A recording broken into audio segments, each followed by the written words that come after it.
Hello everyone, hope you all are doing good. See, APSC has published its notification regarding prelims this year.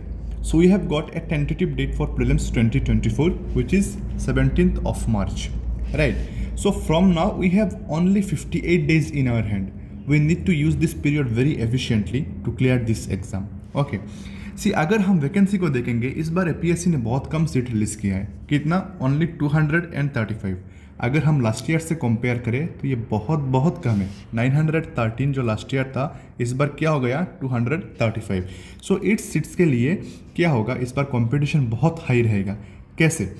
सी जिन्होंने prelims clear करके mains करके interview तक appear हुए हैं लेकिन final में उनका सिलेक्शन नहीं हुआ, ऑलमोस्ट 1800 प्लस थे, वो भी क्या करेंगे, इस एग्ज़ाम को फिर से देंगे जो इंटरव्यू अपीयर्ड. राइट. जिनका सिलेक्शन हो गया इस बार वो रैंक इम्प्रूवमेंट के लिए फिर से ये एग्ज़ाम देंगे और जिनका मेंस क्वालिफाई नहीं हुआ वो भी क्या करेंगे, इस एग्ज़ाम को फिर से देंगे. एंड रेस्ट जिनका फर्स्ट अटैम्प्ट है वो तो देंगे ही. राइट. सो ये एग्ज़ाम बहुत कॉम्पिटिटिव रहने वाला है इस बार, जिसके कारण क्या हो सकता है, प्रीलिम्स बहुत टफ हो सकता है. See prelims is not going to be easy, it's going to be really hard. कैसे? सी एपीएससी क्या कर सकता है, एपीएससी आइदर जीएस को या सीसेट को, दोनों में से किसी एक को टफ रखेगा, या जीएस और सीसेट दोनों को ही टफ रख सकता है. See for GS I have already made a detailed plan and uploaded. You can go and watch my last video and I have also discussed PYQs. Okay. So आज हम क्या discuss करेंगे, आज हम सीसेट को डिस्कस करेंगे कि इन 58 days में हम सीसेट को कैसे अप्रोच कर सकते हैं. Okay. See a general understanding of CSAT. CSAT consist of 3 portion, logical reasoning, quant and English comprehension. इन तीनों में से वेटेज सेम ही रहता है, जैसे 25 to 26 क्वेश्चंस हर बार रहता है इन तीनों में से, क्वांट से, रीजनिंग से एंड कॉम्प्रिहेंशन से. लेकिन 2023 ने एपीएससी ने तो ऑलरेडी पैटर्न चेंज ही कर दिया क्वेश्चन का, जैसे हमने जीएस पर देखा है. सीसेट पर क्या किया, एक न्यू पोर्शन इंट्रोड्यूस किया जो है जनरल नॉलेज एंड अवेयरनेस. वो हम आगे डिस्कस करेंगे, आप देख सकते हैं. इनमें से 18 क्वेश्चन पूछ ली है इस बार. ओके.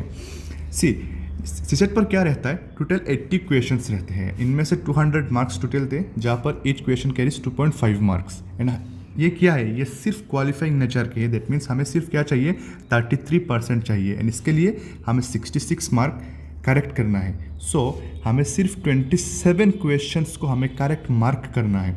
लेकिन हम क्या करते हैं, यूजुअली सेफ साइड रहने के लिए हम 40 क्वेश्चंस को हम करेक्ट करते हैं. ओके. तो यहाँ पर स्ट्रेटजी क्या होगा कि हम इन लास्ट 58 डेज़ को हम कैसे अच्छे से यूटिलाइज़ करें. ओके. सी अगर आपका सीसेट ऑलरेडी स्ट्रॉन्ग है तो ये बहुत अच्छा है, लेकिन जिनका सीसेट स्ट्रॉन्ग नहीं है एंड इन लास्ट 58 डेज़ को अच्छे से यूटिलाइज़ करना चाहते हैं, वो क्या कर सकते हैं, वो किसी 2/3 पोर्शन को अच्छे से प्रिपेयर कर सकते हैं. जैसे हमें तो सिर्फ 80 में से 40 क्वेश्चंस करना है. राइट. तो अगर हम किसी 2%, for example either reasoning and comprehensions को हम अच्छे से प्रिपेयर कर लेते हैं तो हमारा ये 40 क्वेश्चंस हम अच्छे से अटेम्प्ट कर सकते हैं, करेक्ट अटेम्प्ट कर सकते हैं. ओके. जैसे फॉर एग्जांपल किसी का मैथ स्ट्रॉन्ग नहीं है तो ये रीजनिंग प्लस इंग्लिश को प्रिपेयर कर सकते हैं. जिनका मैथ स्ट्रॉन्ग है, इंग्लिश भी स्ट्रॉन्ग है, वो क्वांट प्लस कॉम्प्रिहेंशन को प्रिपेयर कर सकते हैं. एंड जिनका इंग्लिश स्ट्रॉन्ग नहीं है वो क्या कर सकते हैं, रीजनिंग प्लस क्वांट को प्रिपेयर कर सकते हैं. इन तीनों में से आप किसी एक को चूज़ करके आप प्रिपेयर कर सकते हैं. For that one should understand his her strength and weakness. आपको पता करना है कि आपका किस टॉपिक पर कितना स्ट्रेंथ है. ओके. फिर जाकर आप क्या करेंगे, इसको अप्रोच करेंगे. राइट. सी हमें 80 क्वेश्चंस में से 80 क्वेश्चन हमें सॉल्व नहीं करना है एंड टाइम तो ऐसे ही बहुत कम है. तो आप ये पहले ये डिसाइड करें कि आपको कौन सा करना है, ये नंबर 2 और नंबर 3. ओके. सी अगर हम टॉपिक वाइज वेटेज देखेंगे, स्पेशली रीजनिंग का, जैसे मैंने यहाँ पर टॉपिक लिया है, PYQ मैंने एनालाइज किया था 2021 एंड 2023 से.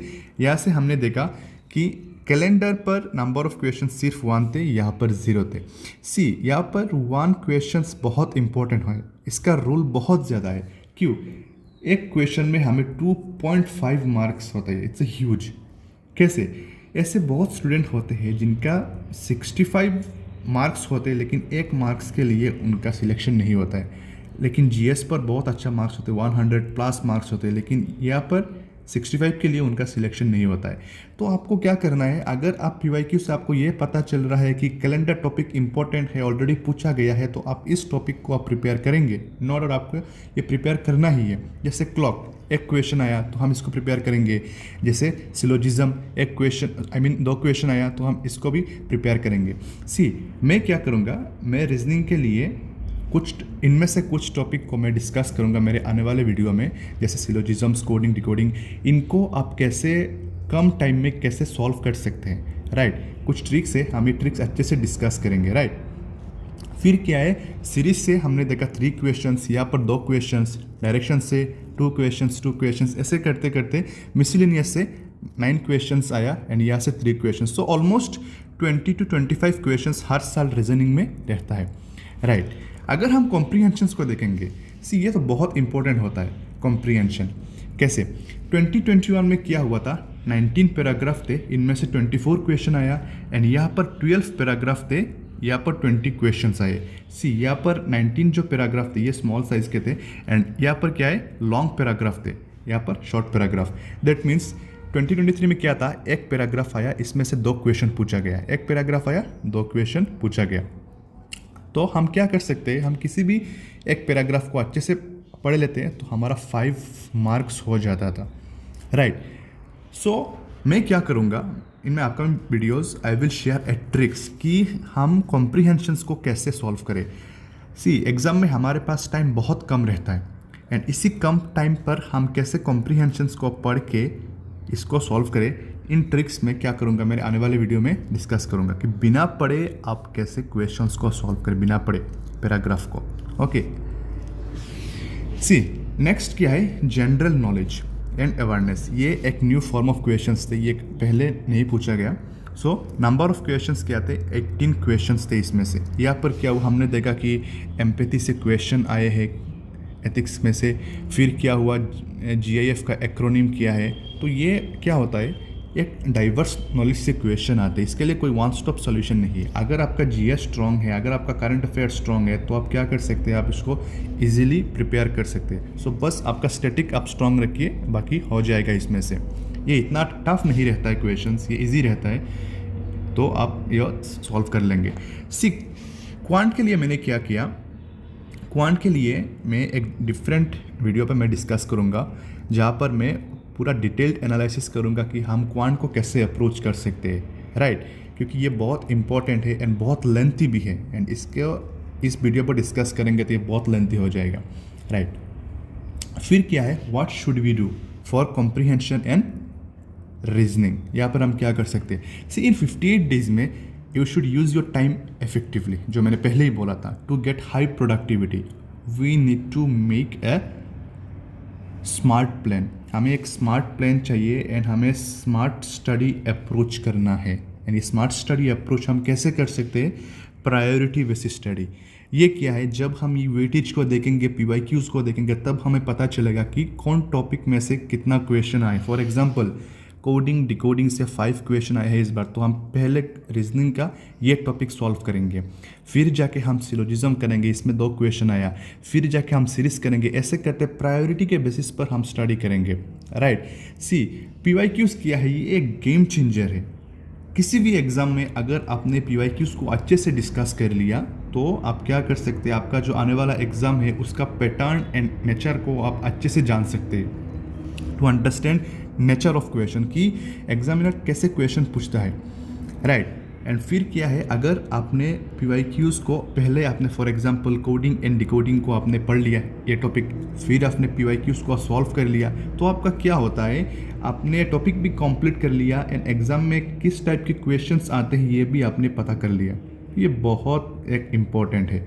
फिर अगर आपको टाइम मिले, also try to solve UPSC PYQs, क्योंकि क्या होता है, हमने देखा है कि GS पर ऐसे बहुत सी क्वेश्चंस आए थे जो UPSC की तरफ टिल्टेड है, क्योंकि APSC ने तो पैटर्न चेंज ही कर दिया। तो हो सकता है इस बार CSET पर भी ये क्वेश्चंस UPSC की तरह क्वेश्चन पूछे जा सके। तो आप क्या करें, इसमें बस देख ले, अगर हो सके आप ये ट्राई करें। फिर क्या करें, allocate sufficient time for CSET। बहुत स्टूडेंट ऐसे होते हैं, मैंने देखा बहुत स्टूडेंट जिनका 110+ GS में था, लेकिन CSET पर नहीं हुआ 60, 55। क्यों? हम सिर्फ जीएस पर ही हम इम्पोर्टेंस देते हैं, जीएस को हम बहुत ज़्यादा टाइम एलोकेट करते हैं, एनसीसेट को हम इग्नोर करते हैं कि ये बाद में हो जाएगा, ये बाद में कर लेंगे, ये तो टॉपिक ईजी है। लेकिन जब हम सीसेट को करते हैं तब हमें पता चलता है कि ये बहुत टफ होता है, क्योंकि एग्ज़ाम में जाने के बाद जब डिफरेंट पैटर्न के क्वेश्चंस आते हैं और हमारा प्रिपरेशन डिफरेंट होता है तो हमें बहुत प्रॉब्लम होता है। तो इसलिए क्या है, हम क्या करेंगे, हर दिन 58 डेज तक हम हर दिन सीसेट को एक फिक्स्ड टाइम देंगे कि 1 घंटा या 2 घंटा हम सीसेट को प्रिपेयर करेंगे, यहाँ पर हम पीवाईक्यू सॉल्व करेंगे, टॉपिक कंप्लीट करेंगे एंड फिर क्या करेंगे, हम डेली एमसीक्यू करेंगे। सी ये इंपॉर्टेंट है, डेली एमसीक्यू करना। सी आप सिर्फ टॉपिक कंप्लीट कर रहे हैं इससे नहीं होता है, आपको पीवाईक्यूज भी एमसीक्यूज भी आपको सॉल्व करना है, क्योंकि एग्जाम में जाकर तो आपको सॉल्व भी करना होगा क्वेश्चन, राइट। तो इसके लिए आपको प्रैक्टिस चाहिए। जैसे हम सबको पता है practice makes a man perfect. So अगर आप प्रैक्टिस करते हैं तो ये बहुत हेल्पफुल होगा आपको। देन यहाँ पर जैसे मैंने बोला, डोंट इग्नोर सीसेट, आपको नहीं करना है सीसेट को इग्नोर। ओके सी आज तक इतना ही है। एंड क्वांट के लिए पहले चीज़, क्वांट के लिए मैं एक डिटेल वीडियो अपलोड करूँगा नेक्स्ट। फिर क्या है, आप क्या कर सकते हैं, इस वीडियो के पीडीएफ मेरे टेलीग्राम पर जाकर आप ले सकते हैं, स्टडी यूपीएससी एपीएससी विथ शान। फिर क्या है, आपको इस टाइम पीरियड पर बहुत अच्छे से प्रिपेयर करना है। ओके बहुत अच्छे से आप कर सकते हैं। आपको सिर्फ आपके ऊपर बिलीव रखना है कि मैं कर सकता हूँ। 235 सीट्स होने से ना होने से कुछ फ़र्क नहीं पड़ता। मुझे इन 235 में से सिर्फ एक सीट चाहिए, ओनली 1 सीट, राइट। तो ऐसे करके आप अपने अंदर मोटिवेशन लाइए एंड आप इस टाइम पीरियड को यूटिलाइज करें। ओके एंड रीजनिंग का एंड कॉम्प्रीहेंशंस का कुछ वीडियो है जो मैं अपलोड करूँगा आने वाले वीडियोज़ में। एंड रीजनिंग में से जैसे सिलोजिज्म से ये भी मैं डिस्कस करूँगा, ये बहुत इंपॉर्टेंट टॉपिक है, राइट। एंड कॉम्प्रीहेंशन का ट्रिक्स भी मैं डिस्कस करूँगा। सो आज के लिए इतना ही एंड थैंक यू। ओके।